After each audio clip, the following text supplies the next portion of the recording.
welcome to Spectrum News at 2. I am Frank Suzadate, coming to you live from the beautiful hills of Ibiakuran. Let's take a look at the headlines. President Buhari proposes 20 million naira fine on oil companies due to failure to file annual returns and petroleum profit tax.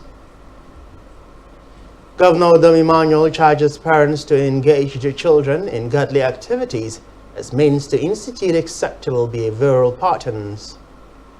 Plus, Ukraine needs extra gas and weapons, Zelensky tells G7. We will bring you details of these stories and more in a moment.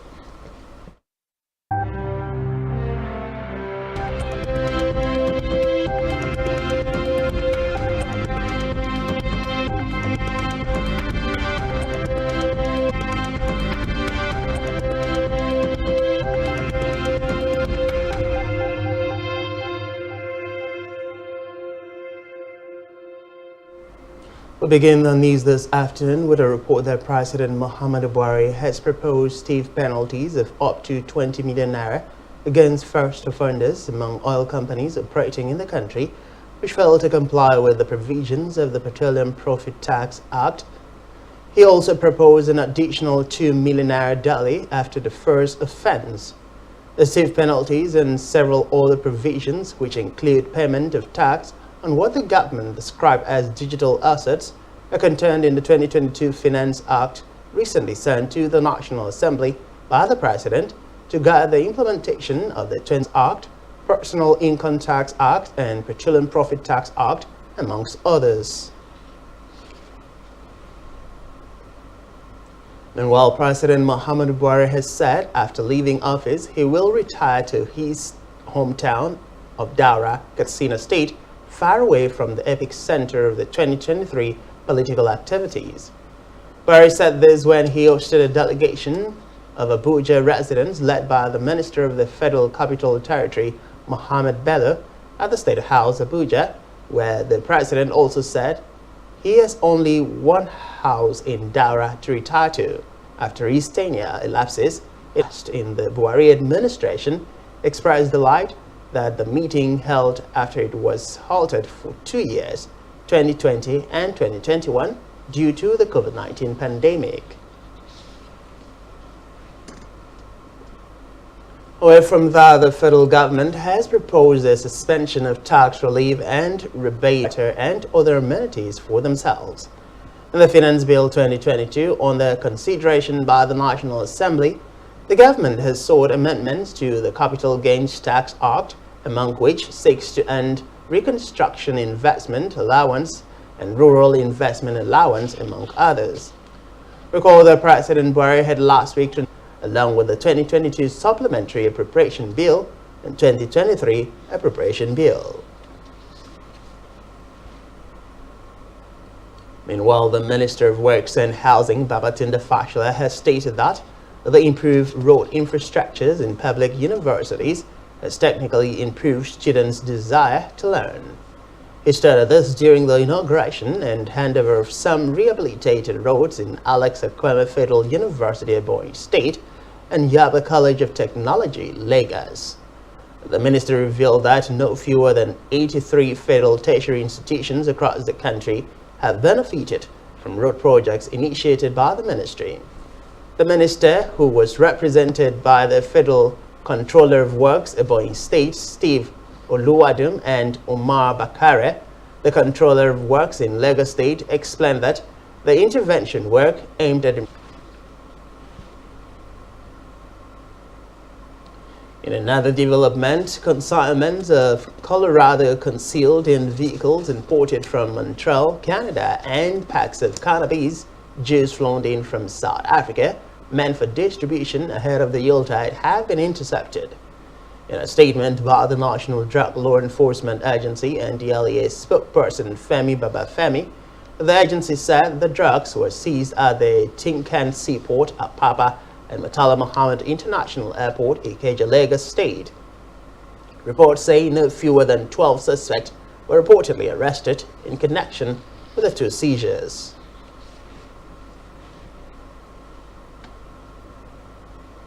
data obtained from the National Agency for the Prohibition of Trafficking in Persons, NAPTIP, has revealed that the agency rescued not fewer than 1,660 trafficked persons during the year. The agency also rescued 190 Nigerians from 13 countries across the world, including Mali, Libya, and the United Arab Emirates, among others. Reports say since its inception in 2003, the agency has investigated over 10,000 cases of human trafficking and prosecuted over 500 defaulters. On electoral matters, the BENUE State Governor Samuel Otum has charged Nigerians to arm themselves with their permanent voters' cards, PVCs, to enable them to vote for credible leaders in the 2023 general elections. Otum also backed the bimodal vote 23. He stated that the country was going through pains, hardship, and economic insecurity woes because those who were elected to lead the country at various levels have failed to live up to their responsibility.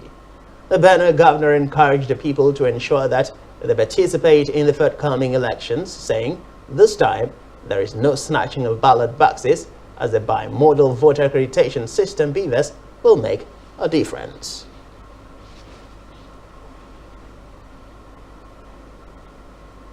Still in politics, the 2023 presidential candidate of the Labour Party, LP, Peter Obi, visited internally displaced persons IDPs at the Abagana camp in Makadi, the Benue State capital, to celebrate the 2022 Christmas Day.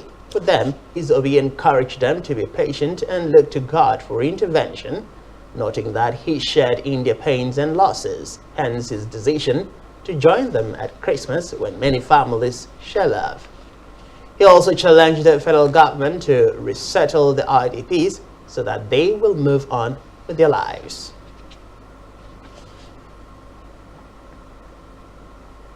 Away from that, the Kogi State government has declared Thursday, December 29, 2022, a public holiday as the state prepares to receive President Muhammadu Buhari for the inauguration of legacy projects of the Governor Yahaya Bello-led administration.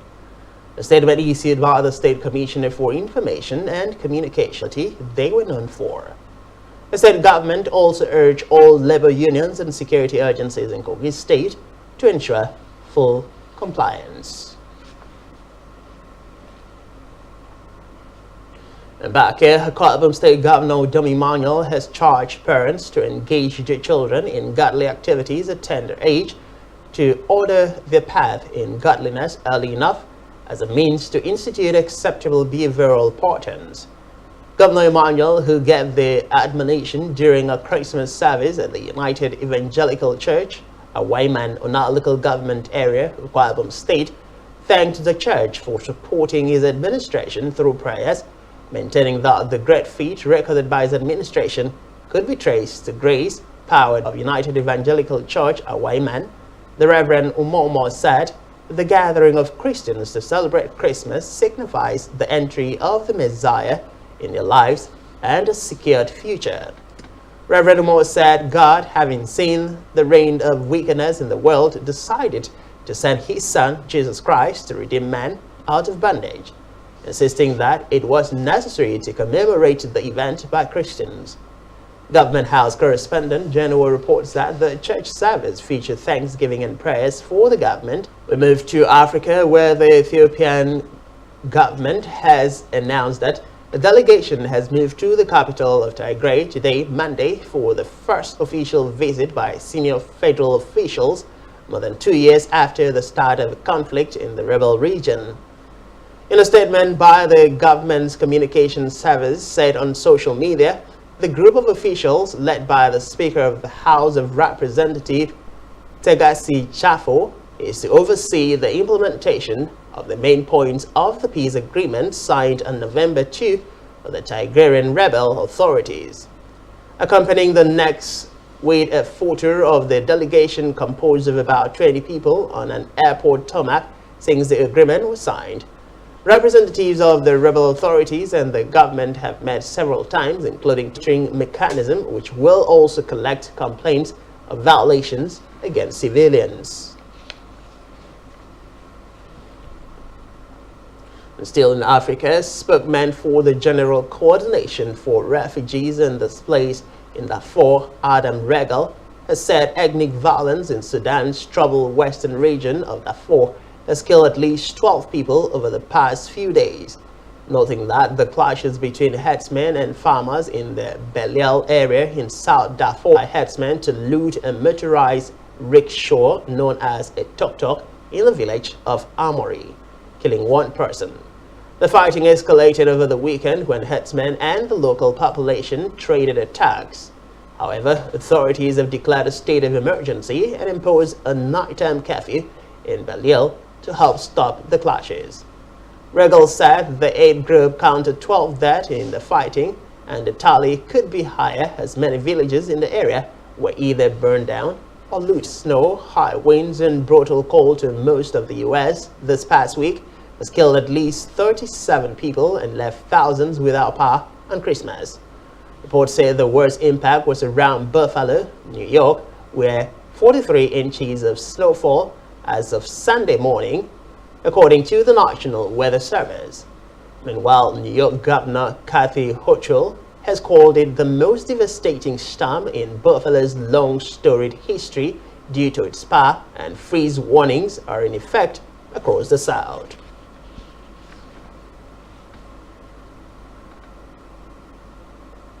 Still on the foreign scene, President Vladimir Zelensky has urged G7 nations to provide extra gas and weapons to help Ukraine survive a brutal winter that threatens to bring further suffering to millions in the war-torn country. With snow on the ground and Ukraine's energy grid battered by Russian strikes, many are facing freezing temperatures without power or heating.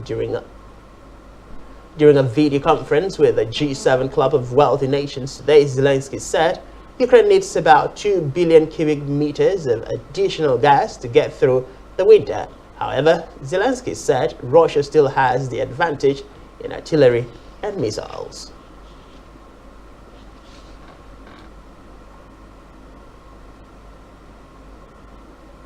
And still to come in the news, sports buzz Conte suggests he may rest all his World Cup stars as Tottenham faces Brentford today.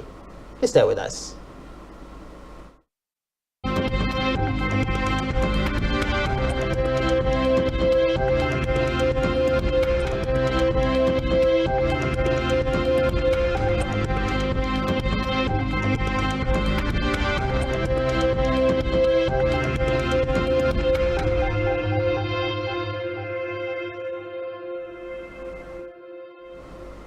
Many thanks for staying with us. We move now to business news, where the World Bank Group has said that the estimated per capita income growth of 0.7% for Nigeria and the rest of sub-Saharan Africa in 2022 is insufficient to meet the challenging goals of poverty reduction. Analysis of issues shaping Africa's economic future, the Washington-based bank said poverty reduction trends, which were already derailed by the pandemic, had slowed further. According to the reports, the pandemic poverty. Base Bank added that the weak rebound of the Nigerian economy is the aftermath of the pandemic, along with the setback from rising inflation. Still in business, a special joint arrangement by the Nigerian National Petroleum Company Limited and 30,000 member, the Independent Petroleum Marketers, will reportedly lead to mass supplies of premium motor spirit, popularly called petrol, in Lagos, Calabar, Port Harcourt, and Ogara, beginning next month. The move is part of the arrangement by the government. Statement by officials of the NNPC Limited and the Independent Petroleum Marketers Association of Nigeria says the stakeholders had agreed and selected Lagos, Port Harcourt, Calabar, and Ogara as 4 major fuel supply points from where the product would be moved to other parts of the country by Ipman. Reports say the conclusions, which was reached after a series of meetings between fuel queues across the country. In Hull, the Chief Medical Director of Federal Teaching Hospital at Ado-Ekiti, Professor Adekunle Ajayi, has urged stakeholders in the country's health sector to fashion out ways to address brain drain in the sector to avert a looming disaster. Ajayi, who said that all state-specific manpower needs of Nigeria in the health sector. The professor of medicine said something drastic needed to be done to address the brain drain, which he said was affecting those giving services in hospitals, those lecturing the students who would want to become health professionals, and at the same time badly affecting service delivery in the hospital setting. In sports, Tottenham manager Antonio Conte has suggested he will only select players who were not involved in the World Cup for his side's Boxing Day match at Brentford as the Premier League resumes today. Conte said his players who were involved in the World Cup final, Francis Hugo Lloris and Argentina's Christian Romero, will not face the Bees. Reports say Rodrigo Batanco will also miss today's lunchtime kick-off due to suspension and a minor hamstring issue. 3 days after the passing of former Enyimba Sunshine Stars and Nasarawa United forward Chinedu Udechukwu, the Nigerian Professional Football League has been thrown into mourning again with the demise of former Kano Pillars striker Ebuka Odenibo. His former club, Kano Pillars, expressed shock at the sudden death of Odenibo, and Naizemba also paid tribute to the player on his Facebook wall. On our entertainment news, a Doctor Who trailer released on Christmas Day gives viewers a glimpse of what's to come as the show prepares to enter its 60th year. With David Tennant back as the Doctor, the 3 specials will reportedly air in November 2023 before Nkuti Gatwa takes over. Executive producer 23 will be a riot of Doctor Who's goodness.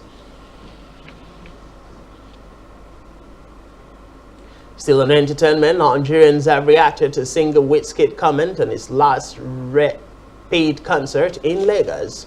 Recall that the Grammy winner at his Fly Time concert on Saturday, 24th December 2020, from those present and across social media, where fans were thrilled at the prospect of watching their favorite artist perform for free. Reports say fans will be excited to see if Wizkid will make good on his comments and for how long he can keep up the free show, considering the resources required to put it together.